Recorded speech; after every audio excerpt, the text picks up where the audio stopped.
Well, let me say this whilst it's still true. West Ham United are out of the bottom three tonight, and hopefully we're going to stay out of the bottom three. West Ham United won, Manchester City won. No one gave us a cat in hell's chance in this game. People were expecting 3-0 loss, whatever.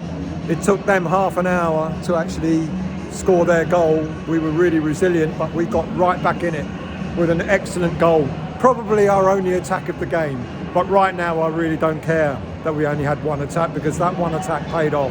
I don't want to see the stats, but I would imagine they had 80% possession, give or take.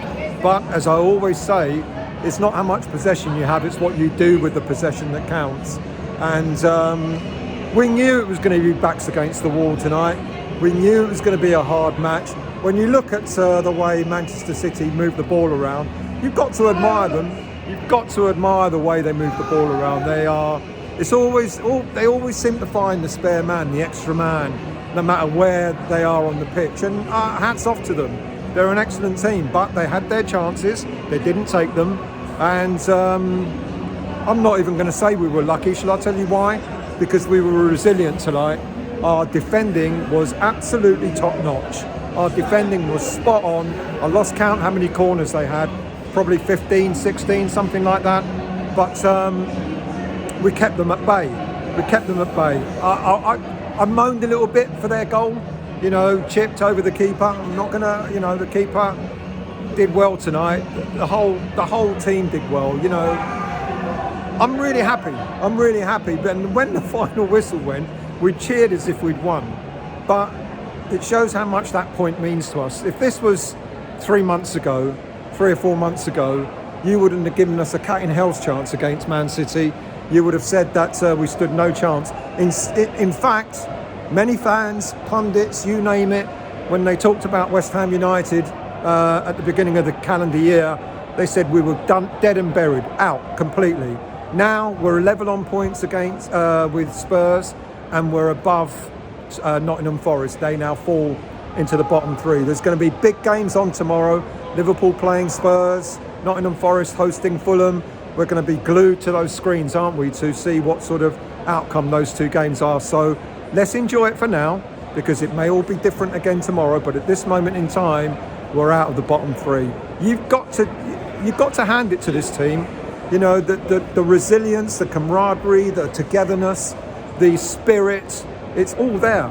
Everything that we didn't have in January has come back with abundance. I did a show the other week when I talked about, Nuno talking about rebalancing this squad. Well, he's rebalanced it, not only with the players that he's brought in, but with the attitude. What an attitude we now have. What a fantastic attitude we have as a squad. You know, we're playing for each other, we're resilient, we're sort of, we even when we went a goal down, our heads didn't go down. If we'd have gone a goal down, earlier in the season, our heads would have gone. We would have been not fighting for the ball, not getting. We wouldn't have been able to get back in to a game. But tonight, we did. West Ham United won, Manchester City won. That dented their hopes of winning the league. I don't care. I'm only worried about West Ham. I only care about West Ham. And right now, we're out of the bottom three. Look, lineup. I kind of felt that if you watch the show I did on Friday, I said there may be two options for Nuno to replace Somerville because of his injury. One of them would have been just like for like, putting Traore in Somerville's place out on the left side, or putting Diouf there.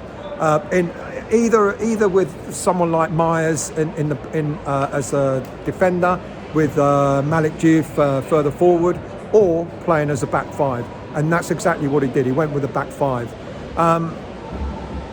Every man tonight did their job. Every single player on the pitch. You had a back three of Disasi, Todibo and Mavropanos. I'm going to say it. Those three defenders, and Dinos yet again shone. My God, he's improved massively. But Todibo, his pace, helped Wan-Bissaka on the right-hand side. Disasi, his skill, his experience, helped Malik Diouf on the left-hand side. Dinos did his job in the middle. and they defended with vigour. They defended with absolute pride. And then he put the three in the middle. Souček played a bit more inside rather than hugging the touchline. Souček, Fernandes and Souček, Fernandes and Bowen in the middle. And okay, they hardly touched the ball because Man City are that good, but they were resilient. They kept going. They kept trying to close down. And then up front, I mean, how brave was this? Starting with the three at the back, five in the middle, or five at the back, three in the middle, and then two up front. Because Pablo and Tati played up front. Now, I wouldn't have thought that Nuno would have done that, but he did, because we needed an outlet. And the fact that they started the game gave us an outlet. The substitutions were all right. Taking Pablo off, he's only just come back from injury. So taking him off after an hour was the right thing to do. And I didn't mind that. But I guess we all flinched a little bit when Magassa came on for him. I think we all went, oh, because I thought Kante would have come on. I think a lot of us did. And the only reason why we sort of worried is because Magassa had such a poor game against Brentford on Monday night in the FA Cup. But he did all right. He gave the ball away once, which was worrying. But otherwise, he kind of, he got in it. It takes a while. He takes a while to get into the game, Magassa, but he did his role. And then, of course, Castellanos came off and Traore came on, with his pace. Didn't expect much, but it worries them. His pace alone, even though it doesn't have the skill or the finesse to get a goal, at least his pace gave them some concern. Listen, people, I'm not complaining tonight. I think we all came here expecting the worst. We're walking away with a point against Man City, who are fighting to win the league. And all hats off to West Ham United for getting us out of the bottom three. The momentum is with us, and the spirit is with us, and the drive is with us. And now we go away to Aston Villa next weekend before the international break, and we just hope for. Look, I said it recently that we've got to beat one of the teams that are up at the top there. We've got to beat one of them. We've had Man City today, we've got Aston Villa next weekend, and then we've got Arsenal coming up as well. So we're going to have to stay in this league, we're going to have to beat one of those teams. And my money's on Aston Villa next weekend.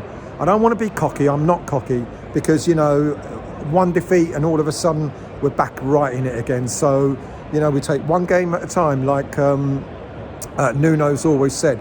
You take one step at a time, one game at a time, and you see how you go from there. And tonight, I'm really proud. I'm really proud of this team because we're out of the bottom three, and that's really, really important. What that gives us is just that a little bit more sort of edge. Now we've got Nottingham Forest and we've got Tottenham Hotspur chasing us. And they've got to pull out the stops and they've got to win their games. And it ain't going to be easy for them. A decent Fulham team against Nottingham Forest, and they do well away, Fulham. And Liverpool, well, I guess we don't know what kind of Liverpool is going to turn up. We never do really, do we? What kind of Liverpool will turn up. But let's hope Liverpool turn it on tomorrow and beat Spurs. Because if they do, then we're that one step closer to safety. Still a long way to go, but as it stands right now, the hope is ever more present than it was just only a couple of months ago when we thought we were down and out. I'm pleased. I'm really, really pleased. I think the fans, the irony, when the final whistle went, oh, by the way, referee, another 3 minutes, mate, on top of the 4 that was added. What is going on? Seriously, what is going on? I know Dinos took one in the face, I think, and he was down, but he weren't down for 3 minutes. The referee added another 3 minutes onto the 4 additional minutes. I don't want to say referees cheat, but this referee, he gave them everything. The slightest of touches gave them a free kick. We rarely got a touch, we rarely got anything off the ref. I think we had about 2 or 3 free kicks to their 20 or whatever. Like I said, I haven't seen the stats, so I don't know. But another 3 minutes on top of the 4 that was added on was excruciating. The game felt like it went on for hours. But it showed the resilience of West Ham United. We kept stuck to our guns. We kept at it. We knew what we had to do. They had an awful lot of the ball, but we did our job. Well done, West Ham. Well done, West Ham United. We're out the bottom three for now. Let's hope we stay out the bottom three by the weekend. By the time this weekend of football is over, I'm happy, and I hope you are too.